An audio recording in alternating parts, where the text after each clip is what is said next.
Well, it's 29 degrees Celsius for those who are wondering what we're measuring in. Good morning and welcome to Sunrise Daily, your daily dose of sunshine, coming to you from the nation's capital. We're blessing your screen with two lovely ladies this morning. I'm Mpape. Indeed, and the humidity today is going to be around 68%, so get ready for a sweaty day. Good morning and welcome. I'm Kayla Magwa.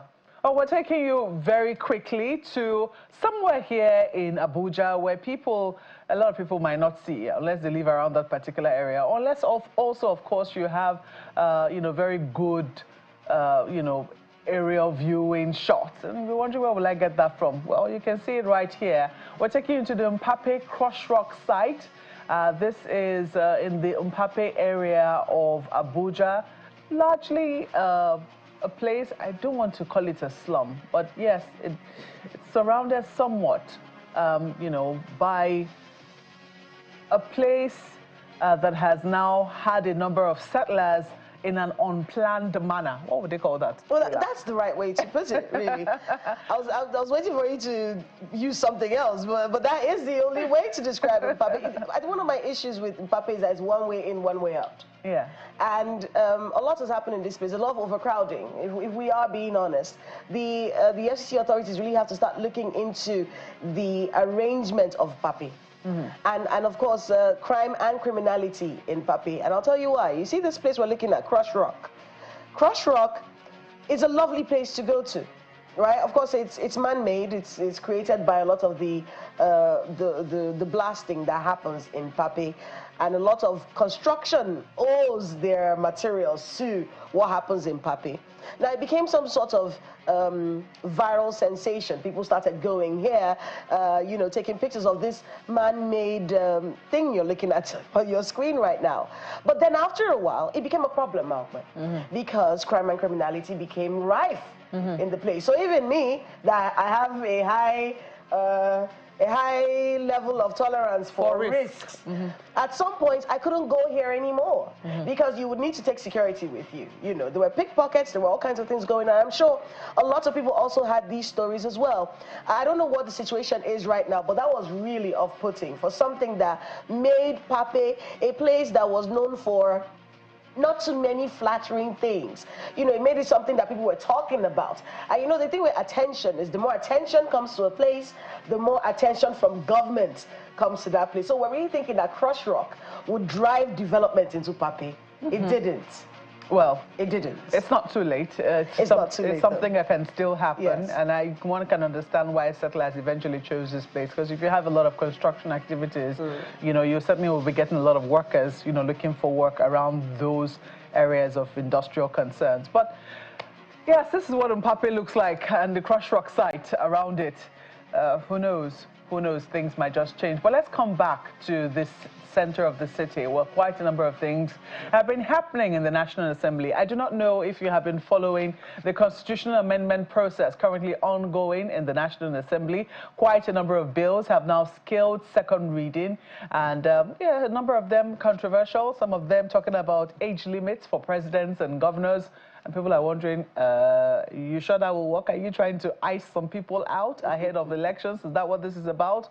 Then there's also the House of Reps, tinkering with immunity. They were saying initially that they were trying to remove it. No one should have it. You should be able to, ask anybody questions. President, governor, all the people who have it, especially in executive office, we should strip it off them.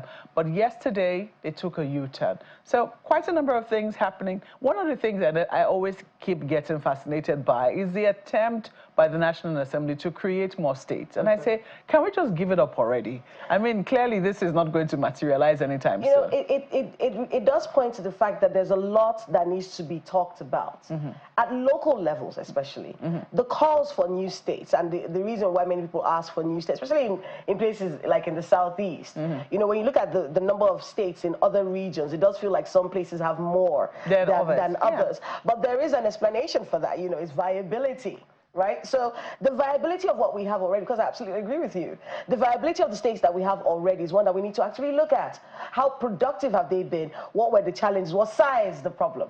Is it size that made them not to be as viable as they should have been? There's a lot more conversations that have to be had.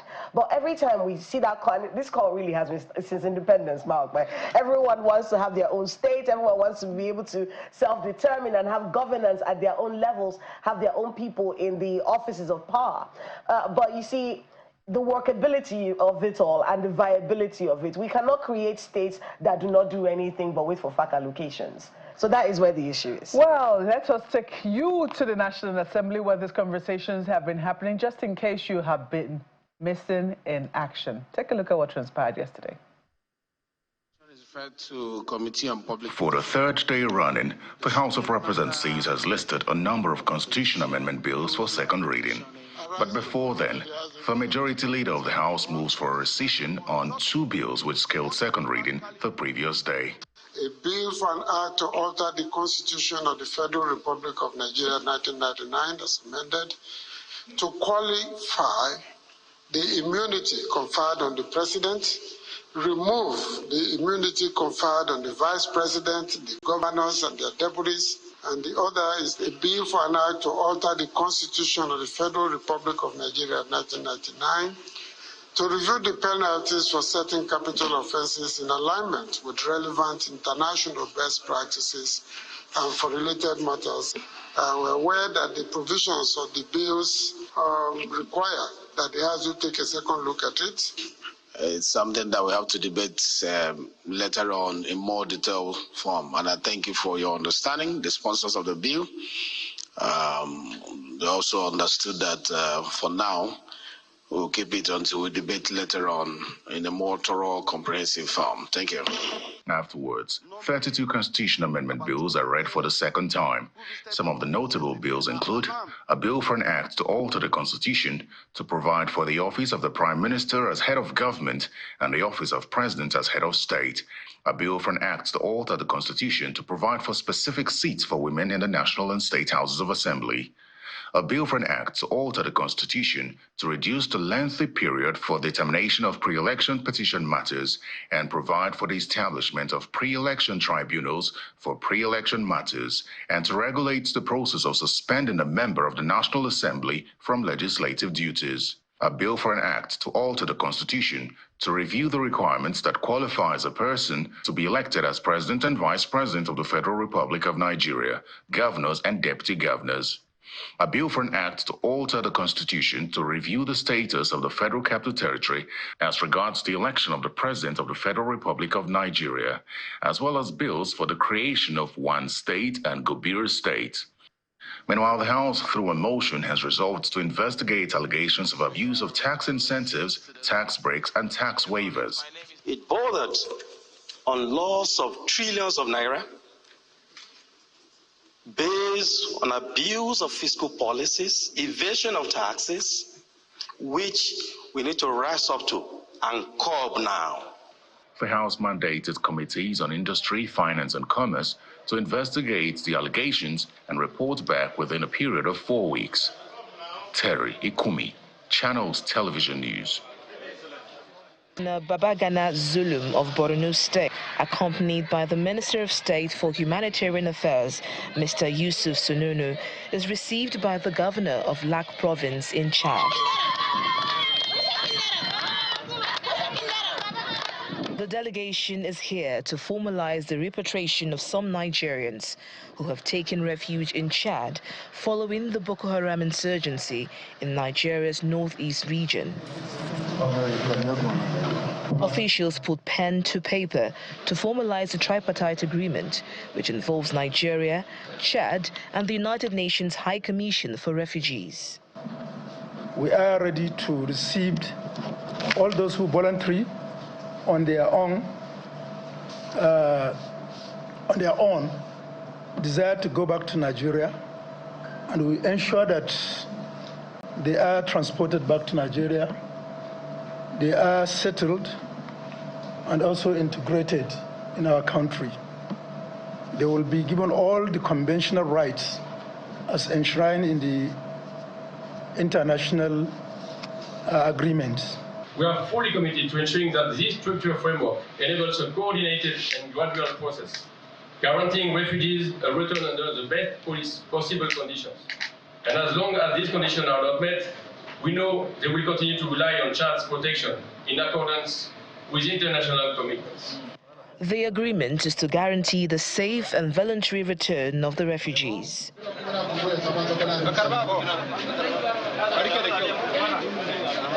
In the first batch of the repatriation exercise, 1,768 families, comprising 7,790 people, will return to Nigeria. The delegation also flagged off the voluntary return of the refugees from the Dar es Salaam camp in Chad.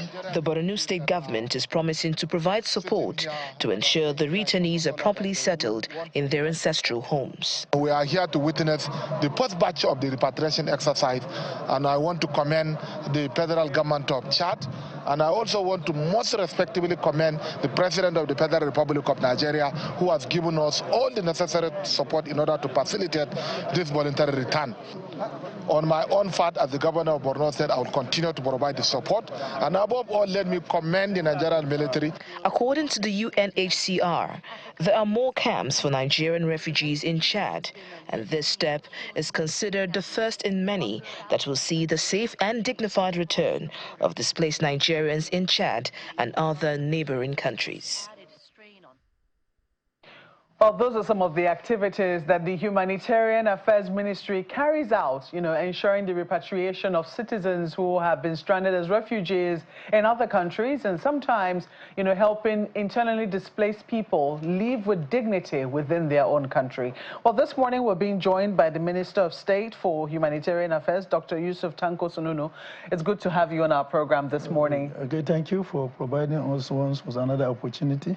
Yes, we want to use this opportunity to thank the management of the channel's television for always granting us a reason to come here to explain to Nigerians what we are doing for the masses of our country. Well, we are certainly very interested in, the activities of the Humanitarian Affairs Ministry, because we do know that even though, we're not generally at war outside of our country, internally, we do have, conflicts that sometimes causes our people to be displaced. We also have natural disasters that oftentimes also cause displacement, and we know that the Humanitarian Affairs Ministry, we're playing a big role in that. Then there's also poverty alleviation, which the Ministry of Humanitarian Affairs is also taking on, because it has been renamed Humanitarian Affairs, is it Poverty Reduction? Exactly, Poverty Reduction Ministry. So I wanted to, find out from you, you've been hosting a 2-day roundtable on bridging the gap between policy and practice. What exactly has necessitated this particular discussion? What are the gaps that you found? Well, thank you very much. If you look at the theme of the 2 days meeting, you find that is bridging the gap between policy, as you mentioned, and practice for a resilient humanitarian future. It means that there are a lot of gaps which we have identified, and also we admitted currently what we have as our humanitarian work plan or this is really not that resilient enough compared to even other younger countries that have overcome the issue and are now having a resilience system. And a resilient humanitarian intervention, it means that a country will be able to respond to challenges of the shock that will be brought up by the humanitarian crisis, and will be able to recover fast so that it can go back to normal and even become much stronger. So in the meeting, we tried to find what are the gaps, and we have able through the communique we have passed to find a lot of gaps that we need to. One, we find that there is need for us to strengthen the engagement strategy so that it can be strong enough to carry everybody along. And we also look at it very closely. We come into that there is also need of strong collaboration and coordination and partnership. Prior to this thing, or currently, you realize that prior to now, a lot of states are doing their own without any central coordination or nexus that connect virtually all the states together. And even at level, if you go to state, even at local government, even at the federal level, you find that there are a lot. Humanitarian and poverty alleviation is a holistic approach. you find that there are a lot of duplication because there is lack of coordination.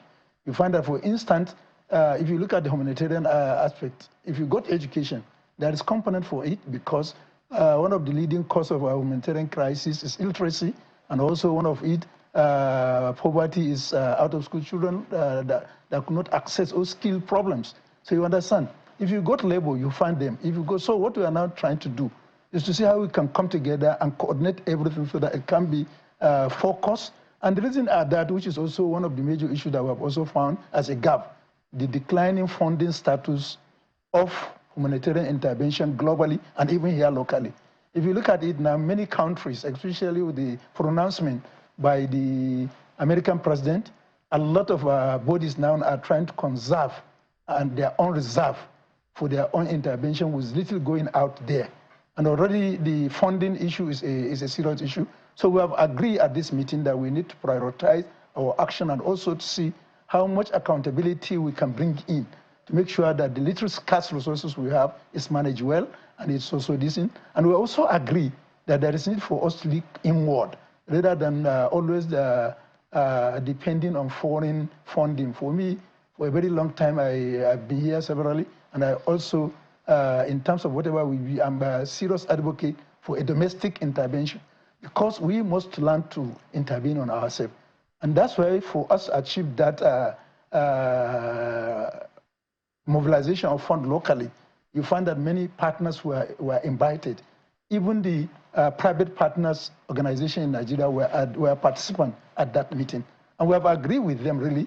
They are ready to see how they can put in their resources. But the ministry and many other stakeholders need to assure them two things: transparency and accountability. Because reasons were mentioned their fears were mentioned that at the birth of COVID-19, much resources was mobilized by the private partners, and which was used to seriously strengthen the intervention that Nigeria were able to overcome the issue of COVID within the shortest possible time, and also to be able to recover economically. But they are complaining of the accountability of that whole process. So if we can assure them that this, and they say, quite all right, we will do that and we give them that accountability. And for us to give that accountability, we also find that there is gap, which are also addressed in the communique, the gap of data. Where you lack data, you may hardly find it difficult to plan, track, and monitor what you are doing so that you can measure your outcomes with measurable the goals with your measurable outcomes. So as part of it is also to develop a robust data that will give us the ability to know if we are intervening in so constituency. We have to map up those places, know those people that we are going to enumerate, know who are there, and then when we do that, we'll be able to say that so has received so intervention, and it can easily be tracked. Okay. And then another major key issue is also local community engagement, which we realized prior to now. The communities are not too engaged. Everybody become dispersed. So there is need for us to develop local resiliency and local coordination so that at point of a humanitarian crisis, there should be a leadership within the community that can easily get organized and then provide the instant initial support that is needed before other partners come in. So these are some of the major outcomes of this very important individual. And most importantly, we were able to see that everybody within the sphere of humanitarian intervention, be it state, local government, federal level, non-governmental organization, international and development partners, were all there, and we sat down. This is a document that we all Honorable Minister, permit me to interrupt you. I want to bring it home, and I want to use an example that our guests, and our viewers can relate with. We know that sometime last year, Borno State experienced a very dastardly flood, which required intervention from all fronts. Normally, before the creation of the Ministry of Humanitarian Affairs and Poverty Reduction, it would have been NEMA's job, the National Emergency Management Agency, to have been their job to intervene and see how they can help people, mitigate some of the aftermath of what it is that they're going through. But now we have a full-blown ministry. Can you tell us, how different the intervention has been? You know, what other aspects the ministry looks at apart from the initial intervention of, you know, making sure people have food to eat, making sure they have a place to sleep? What are some of the differences, major differences that has now come up? Just to call your attention, still NEMA exists. Yes, I know that. NEMA is not under the ministry, but it still exists. You understand? It isn't? Yes, it isn't. It's not. It's back NEPA under the... It's back the office of Vice President. Under presidency. It's under presidency. But it still exists, and they have their own mandate, and the ministry also have their own mandate. Is that confusing? But what we have, it's not confusing. Yeah. We have also a meeting point. Even at this meeting, NEMA was there. NEMA is an emergency, which will also provide support to emergency. But you see, a long-term and durable solution that will address catastrophe that has been brought about by crisis is shouldered by our ministry. In terms of when you have people displaced, NEMA has given its initial you have refugee camps. Our own agency of internally displaced persons will now come in and will now continue to see how we can continue with them. Ours is after the initial settlement. How do we now brought in durable solutions that will allow them to get settled, reintegrated, and return back to their own ancestral form, if they so wish, voluntarily, as we have done. I've seen one of the reports you have shown from Maiduguri at when we went to Solabaga with the governor. You understand? So that is also a mandate. So you see, the whole thing. So yours is more long-term in terms of... It's long-term and also both initial and long-term. Okay. You understand? But NEMA is also National Emergency Management Agency. They will all work together. You understand? But at a certain stage, when it becomes an issue that has been settled, the emergency component of it is no more there. The ministry will now continue to go with it. We are the one to engage them in our National Social Register. We are the one to also provide them with a durable solution. For instance, if you look at the internally displaced persons, the Honorable Minister was here and he went even to Maiduguri to see how he can flag up the farming activity that were done by internally displaced persons, where they have a plantation of over 200 hectares. I was also in Plateau State, which I also done the same. And right now also we are bringing in another durable solution. That is, we are going to do it as a pilot study, where we are going to engage both to provide both as a humanitarian support, also as a means of poverty reduction, which we call it skilled wealth intervention. We are going to provide youth with skills, which will allow them to now intervene and provide the wealth for themselves and also to improve the GDP of our Federal Republic of Nigeria. And we are concentrating for now on 3 aspects: renewable energy, agriculture, and automobile, which we believe that if we are to do that, and very soon the training will commence. We have divided Nigeria into 6 zones. Northwest will have their own training in Kano. The South will have it in Delta, Asaba, and then Southwest will have it in Lagos. The North Central in Plateau. All the countries have been there. We have been doing, and we are going to do that. And what is so special with this is that we are going to link our training with the market and industry. For instance, GAG Motors is participating, and the aim is that they are going to select the best brand of those that are going to be trained to employ them for their own factory, and also some of them may be used as their various state outlet where you can go and get access to your car to be handled with. So this is the way we are thinking. We are just thinking, our thinking here is for us as of today, and that's supposed to be globally. Humanitarian intervention is not a lifelong end point where you remain there. In a social safety net, there must be an exit plan. It must be temporary. Yeah, temporary. So let's there must be an exit plan. So let's talk about that, because that is one of the major issues. People are humanitarian funding weary.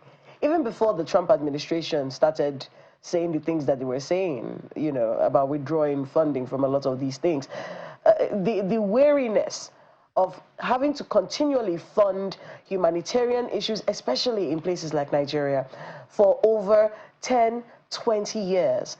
The wariness, we've seen that, of course, from a lot of these people who have been giving us money.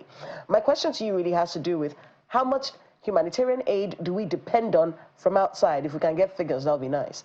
How much humanitarian aid do we depend on every year? And with this new agreement that is being signed about how we can look inward and actually see how we can come up with local solutions to our problems, you know, how are we going to be able to do that? Where's the money going to come from? You see, I've answered some of this question. Where the money is going to come up, we now say we are going to look at inward. And even at that meeting, Muhammad Malik Fall made it clear that the United Nations is not here in Nigeria as of today to provide us with fish. But the United Nations is here to participate and join and collaborate with us to see how we can be taught how to fish and get our own fish because of the paucity of fund globally. So that is acceptable, and which we have agreed. And that's why I said sourcing that fund we are going to use is the fact that we are going to look inward. Ensure that there is a proper utilization of the scarce resources.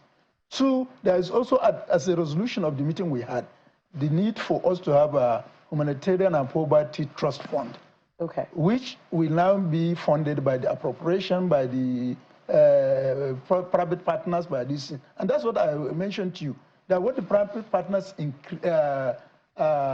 insisted is we must have accountable and transparent way of our this, so that the little profit they are going to seed for us to use will not be misused for other purposes. As you're looking at local resilience to some of these humanitarian issues, it's interesting that a lot of the non-kinetic moves are being done. You know, it's commendable because people have been saying that when we're looking, and it's not just flooding that's our issue. We have terrorism, we have all those issues.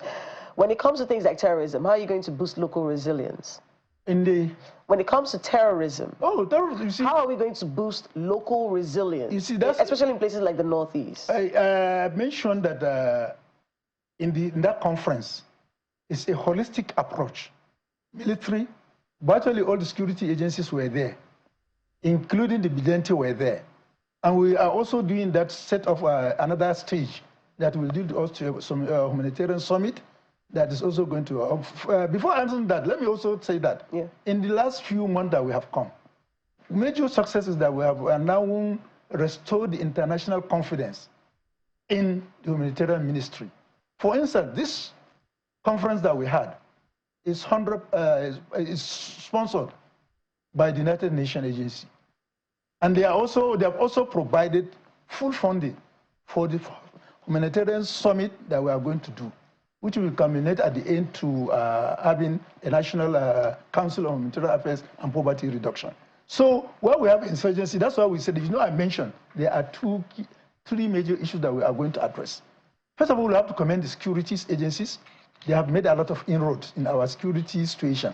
Right now, you know, in the last 4 or 5 years, it is a nightmare, and you cannot even dream it to pass from Kaduna through Biningwari to when you are on your way to Ilorin. But as today, the Biningwari road is more trouble. The Biningwari market, cattle market, has been opened up by the governor, and since then it has been bubbling, and is one of the largest cattle market we have in the country. And then you also see in the last edition, even at this Salah, people are now flying Kaduna, Zaria, Funtua, Gusau Road to go to Sokoto.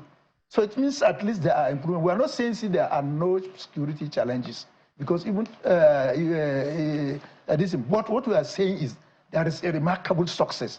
The success that has so far been recorded. If we have achieved that in the last 4 or 5 years, the issue of Northwest will have been restored. And also, if you look at Maiduguri too, evidence are there to show that there is success in terms of addressing the issue of insurgency, because your report shows that we have gone to bring in to repatriate some of Nigerians that were displaced. That are interested. Without that security, the governor cannot even venture into that. Even the refugee on their own, they cannot demand. Because if you are going to repatriate them, it must be at their own voluntary desire, not you forcing them. They desire, they wrote a letter to the governor and they wrote a letter to the president, which will also, as a responsible ministry, comply and work with the government and the Chadian Republic and United Nations Human Rights Commission of Refugees to bring them back to the country. Honorable Minister, as a result of this conversation which you have had, what differences are you hoping that Nigerians will see in the activities of the ministry moving forward? What we expect and what Nigeria will see now, we see a stage where we are going to streamline our activity that is coordinated, that is transparent and accountable, and that will also try as much as possible to utilize properly the mega resources we have so that we can have a human face to all the reforms that is ongoing in Nigeria. And with that, President Bola Ahmed Tinubu will surely succeed, because his mandate is that eradication of poverty is #1 in the 8-point agenda. And that's why, even as a ministry, I've mentioned to you, we have moved in forwards and fast to develop a sustainable plan that will have a lot of components that will arm our youth. And most importantly, I must also say that as today, we have in our warehouses, and we are soon going to unveil training, that we can train over 120 youth in Nigeria through the through the NSPA training program. And then the portal for Empower will also be soon made ready for Nigerians to access. Putting all this together will surely make a remarkable impact in providing humanitarian intervention and also building our youth to be self-reliant and also to contribute meaningfully to the development of this country. Well, Honorable Minister, we have to thank you for your time with us. Dr. Yusuf Tanko Sununu is the Minister of State, Ministry of Humanitarian Affairs and Poverty Reduction. Thank you once more for coming on the program. Thank you once more. I still have to conclude by thanking your organization for this wonderful decision. Thank you. I think I was mentioned jokingly that it has been my second home. I cannot, as I've lost count of the number of times I was in your hot seat. This goes to show that you are partnering with the government to make sure that masses and the average Nigerians are educated on the happenings within the government of President Bola Ahmed Tinubu regimes. And I want to use this opportunity to, on behalf of our ministry, to thank you for that rare opportunity. Thank you very much for coming on, Honorable Minister. We certainly will continue to hold you accountable. Well, we'll take a break at this point, and we'll be switching gears to another area of our lives where we all seek some accountability. This time is civil-military relations. Please stay with us. Horse-riding young men of Marawo community, Weldon Spurs, received Major General Nicholas Sinyina to his ancestral home in Demsa local government area of Adamawa State in a heroic welcome.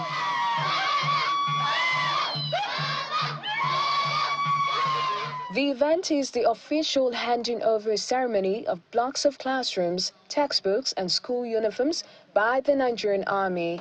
The people roll out their drums to display their dancing steps in celebration of the event.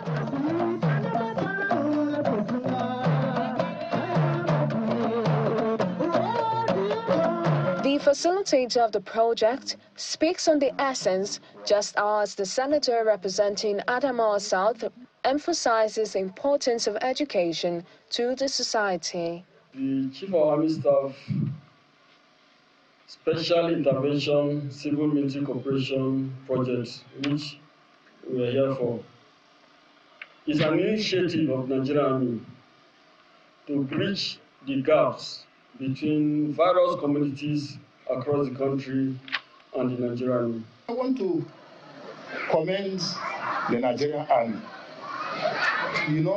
for this initiative they have taken to bring development to areas that would not have seen this kind of thing. The representative of the Chief of Army Staff calls on the community to properly utilize the facility, while some beneficiaries applaud the military and the facilitator for the intervention. Please ask the member of Marawi community to make the great use of this project, and the second one to also urge them to maintain it. Major General Sinyina Nicodemus has taken monumental strides in education to ensure no Marawi child is left behind. This project is going to create a great impact not only in Marawi community, but the larger Mbula community as a whole. After these speeches, the project is commissioned as dignitaries inspect the facility.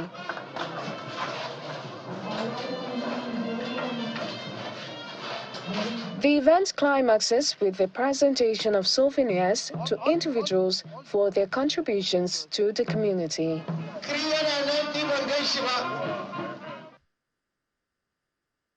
Well, that's an example of civil-military relations, and that is as exemplified by the Nigerian Army. But we do have in our studios this morning Rear Admiral Olusoya Bankole, who is the Chief of Defense Civil Military Relations at the Defense Headquarters. They supervise what all the other three arms do. That's the Army, the Navy, and the Air Force. So I believe they also have theirs as well. Yes. And then we also have, sitting right beside him, is Navy Captain Anying Abuse, who is the Director, Gender at Defense Headquarters.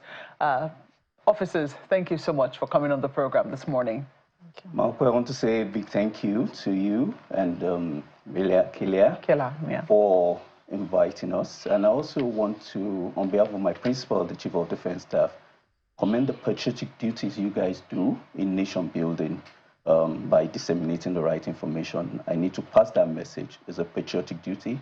And I want to salute what you guys are doing. Well, we salute you right back. We wish that, all of our talk around, civil-military relations will be as pleasant as what we normally experience in the studios. But sadly, I'm sure it's the reason why the military itself had to come up with a department to simply look at civil-military relations. Because we've seen over the years areas of conflict, area where it seems that the Nigerian people, or is it the Nigerian military, do not exactly regard the people that they are meant to serve. We see examples of that. And only very recently, we saw an example that, left a lot of people shocked, because we thought we had since left those kinds of things behind us, which was the raid that happened at the IKEDC headquarters, Ikeja Disco, where some military personnel were reported to have gone to the IKEDC headquarters and, shot some people in, shot the workers in, asked some of them to kneel down, all manner of things. And people were wondering, what is going on? At what age, is this still happening in our country? So it does appear that we still have areas of conflict in spite of the establishment of these departments. What can you tell us about, education of military personnel and also relationship with civilian personnel in terms of, how you're trying to smoothen things out? Okay, Marco, let me start. First of all, the military is an integral part of the society. It is indeed. Our recruitments are from the society. And after our retirement, we go back to our homes, the society. So it will be a fault to say, okay, the military, we could not distance ourselves because our trainings from the society, it is taxpayers' money that pay our salaries. So the Chief of Defense Staff, on assumption of Officer General C.J. Musa, made it clear, even in his command philosophy, that it was going to be human-centric in all his approach. It was people-centric. And he considered human security, that is the security of the man, the security of the female, the security of everybody, because it's the society we are protecting. Having said that, the military has zero tolerance for any kind of indiscipline. What you mentioned that happened in Ikeja district, whatever, is being viewed seriously at the Defense Headquarters and the HQ headquarters of the Nigerian Air Force. Whatever sanctions needs to be meted, we will mete out. But there is no tolerance for that kind of indiscipline. But the underlying issues between the Air Force and the IKEDC are being tackled at that. But I want to emphasize what the Chief of Defense Staff always emphasizes. It is the people that is key. It is the people that we should protect. That is why we swore an oath to protect the people.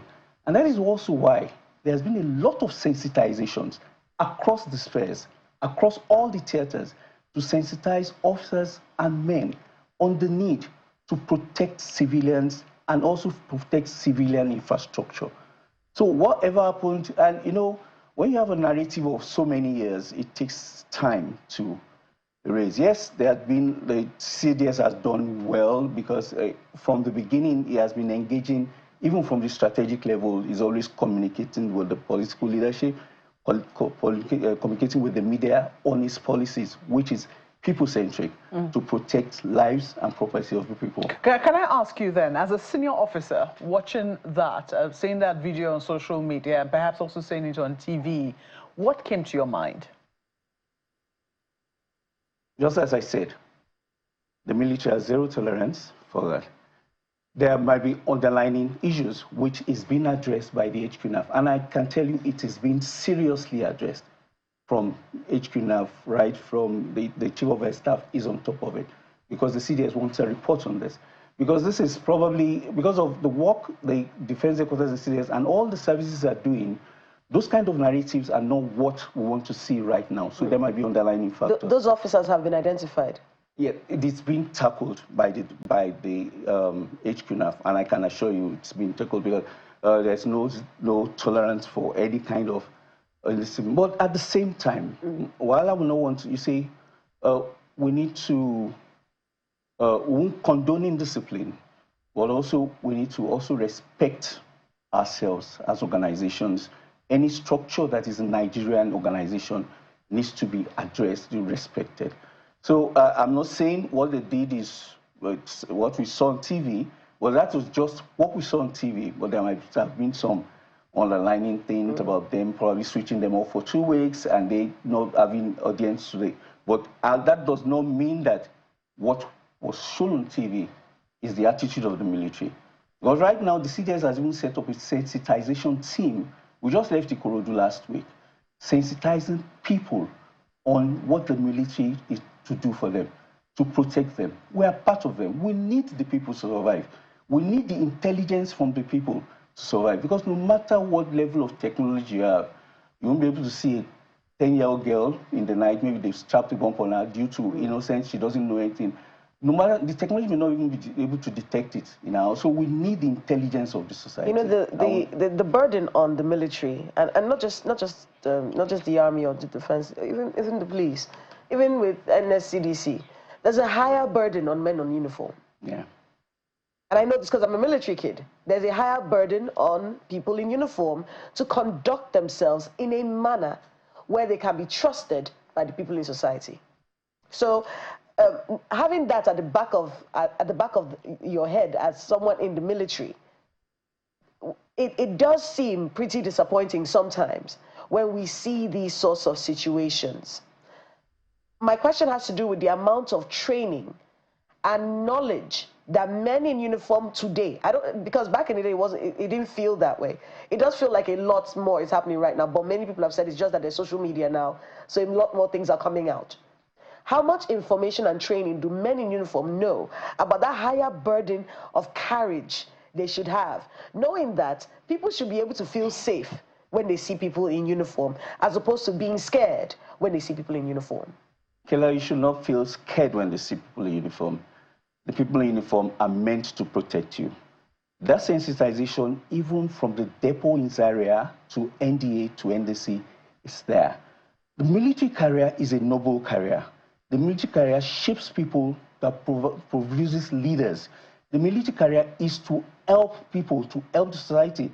Apart from the protecting the territorial integrity of the society, we are protecting humans. And that is why I'm happy that this civil military relations department across the services, and we are doing a lot of things that, apart from sensitization, we are trying to impact the people directly so that they will feel the impact of the military. We do issues of medical rhapsody, the army built bridges. Even recently, the Air Force had to fly a set of conjoined twins in Yola for a surgery and brought them back safely. We are trying as much as possible to let people know that we are part of them. We are not against them. So some of these things, yes, there might be some gaps, some shortfalls, but with this trajectory, we're getting there. And I want to assure you that with the trajectory the CDS has set now, the military will earn its respect from the populace. We are not going to beg for that respect. With time, the military will earn the respect of the populace. I want to be able to talk to Madam Abusi. Yeah. About yes, Navy captain. Navy captain. Yeah. I want to be able to talk about women, because your unit is one that we're still trying to get used to, but it's one that has been called for a very long time. Talk to us a little bit about the work that you're doing and some of the things that you're noticing on ground and tackling in your office. Yeah, thank you very much. Yes, the gender department set up by the Defense Headquarters has come up due to the gender awareness and responsiveness, that is ongoing. And right now, even in the gender departments, the deployments that is being done is, intentional. Having civil military relations too at the back of our minds. For example, before now, when you go to places like checkpoints, you hardly find a woman. But now, it's intentional. You see females there. Why are they there? Because female passengers may need to be searched, may need to be detained for a while, so that they are now in the custody of a female. And this is also coming up from the zero tolerance of sexual abuse and harassment. Because when you have women on ground, those issues are somehow tackled. And even in the IDP camps, you see females now, female personnel. Why are they there? Because we have women and we have children there. So there should be women presence there.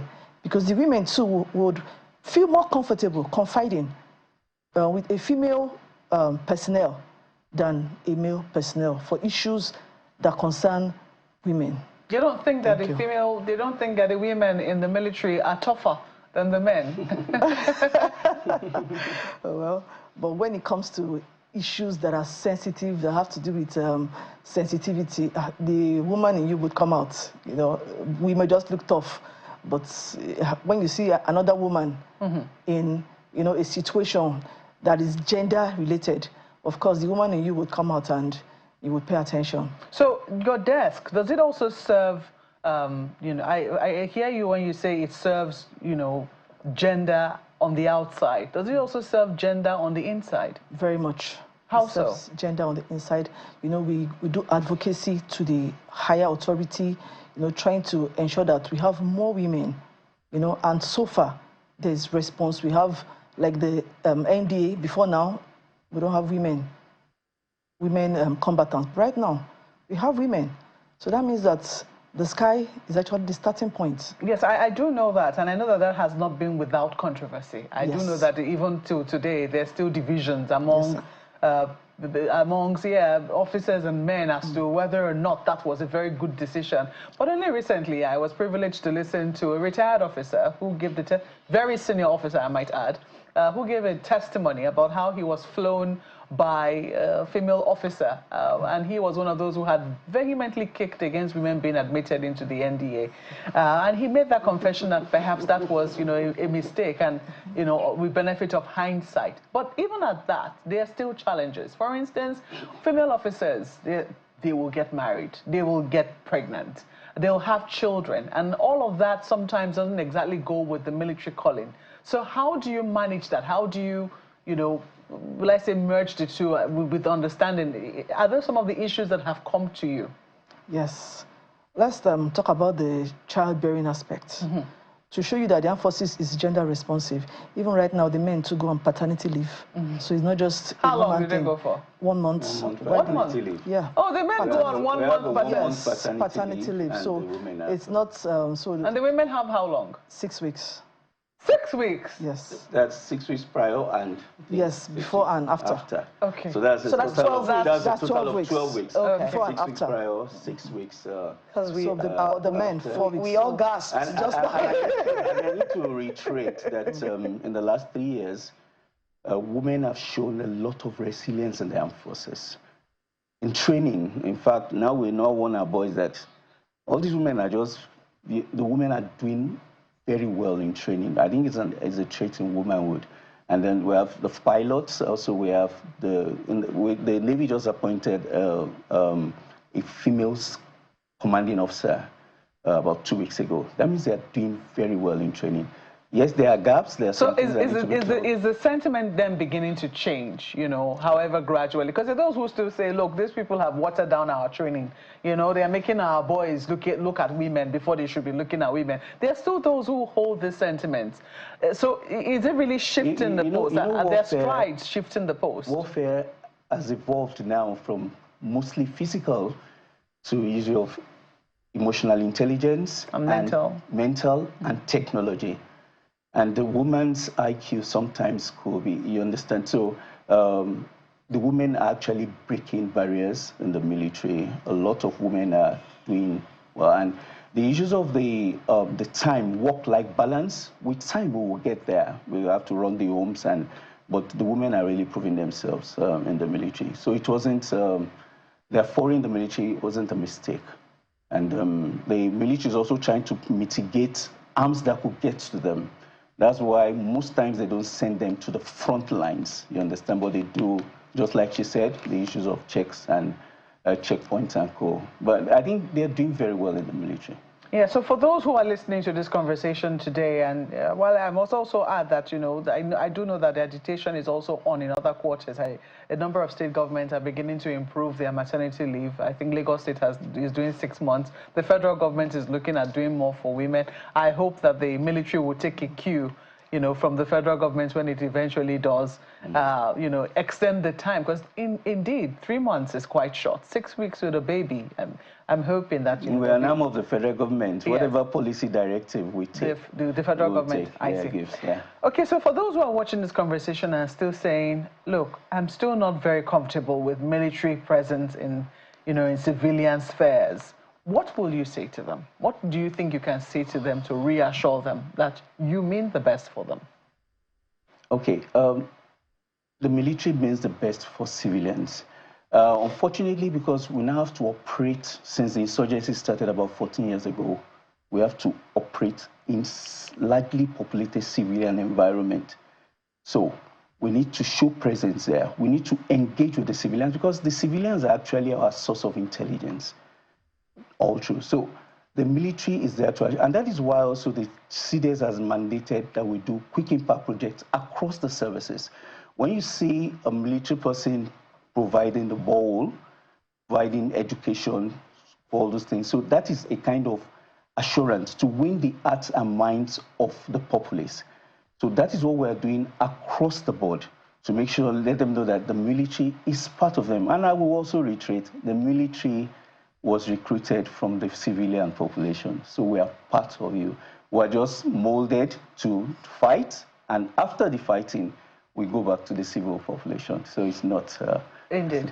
Navy Captain Abuse, I want to hear your last words on, you know, what we can expect from the gender desk of the Defense Headquarters. Well, I will say that it would keep getting better. To keep getting better, yeah. Oh, well, we hope that it only does get better. We have to thank you both for coming on the program this morning. We've been speaking with Rear Admiral Olusonya Bankole, who is the Chief of Defense Civil Military Relations at the Defense Headquarters, and also Navy Captain Ayin Abuse, who is the Director, Gender at the Defense Headquarters. It's a pleasure. Officers, thank you so much for coming on the program this morning. Thank you so much. Well, that's where we leave our conversation this beautiful Friday morning. Thank you so much for being a part of it. I'm Mpape Ogun Yusuf. Have a great weekend ahead. I'm Kayla Magwa.